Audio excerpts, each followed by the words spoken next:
Le Point Bourse vous est présenté par Bourse Direct.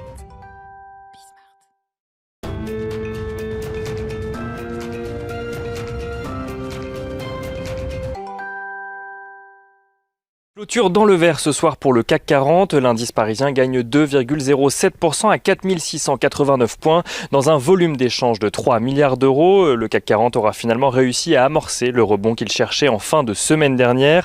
Un rebond aidé par l'accélération de la croissance en Chine, en zone euro, mais aussi aux États-Unis.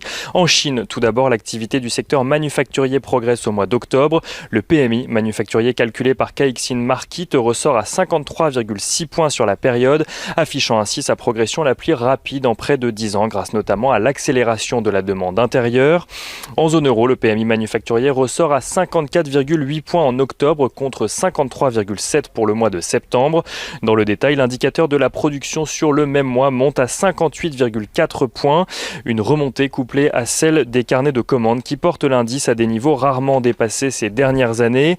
La reprise est cependant inégale en zone euro et largement tirée par l'Allemagne qui voit son propre PMI manufacturier ressortir à 58,2 points en octobre toujours, soit son plus haut depuis février 2018.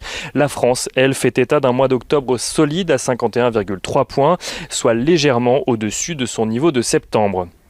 Aux États-Unis, l'ISM manufacturier progresse de 3,9 points en octobre pour se hisser à 59,3 points, là où le consensus en attendait 56. De bonnes nouvelles qui arrivent cependant dans un contexte invitant toujours à la prudence. La progression de la pandémie, par exemple, pousse les États européens à confiner les uns après les autres. Après la France, l'Allemagne ou l'Irlande, c'est à présent au tour du Royaume-Uni ou du Portugal de prendre des décisions similaires.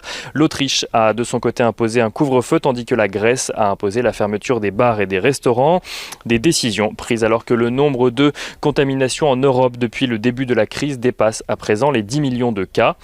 Et si on revient à présent à la Bourse de Paris et sur les valeurs à la Bourse de Paris, Unibail-Rodamco-Westfield annonce une baisse de 29,5% de son chiffre d'affaires sur les 9 premiers mois de l'année. Unibail-Rodamco-Westfield qui prévient que le retour au confinement continuera à peser sur son activité. Air France-KLM annonce de son côté ne plus bénéficier d'un plan d'aide mis en place par le gouvernement néerlandais, les pilotes de la compagnie aérienne ayant refusé comme contrepartie le gel de leur salaire jusqu'en 2025. Sanofi annonce lancer une OPA amicale sur Kiadis, une biotech néerlandaise spécialiste notamment des thérapies cellulaires. L'opération portera sur l'intégralité des actions au prix de 5,45 € par action. Une opération donc estimée au total à 308 millions d'euros.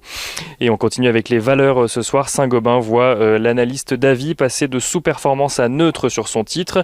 L'analyste d'avis qui passe donc de sous-performance à neutre suite à la publication des résultats trimestriels de Saint-Gobain.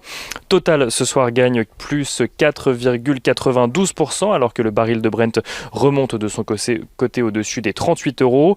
38 € à la clôture du marché parisien. Et les banques bénéficient elles aussi du passage à surpondérer sur le secteur par JP Morgan Cazenove. JP Morgan Cazenove qui anticipe une forte reprise de l'activité au premier semestre 2021.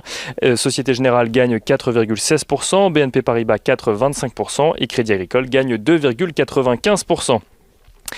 Et on regarde à présent l'agenda de demain. Demain, les investisseurs auront évidemment les yeux rivés sur les présidentielles américaines. Si Joe Biden marque pour le moment une avance au niveau national par rapport à Donald Trump, celle-ci reste mince dans plusieurs États basculent. Et du côté des entreprises, à la Bourse de Paris, AXA, BNP Paribas, Essilor Luxottica ou encore Téléperformance publieront leurs résultats trimestriels.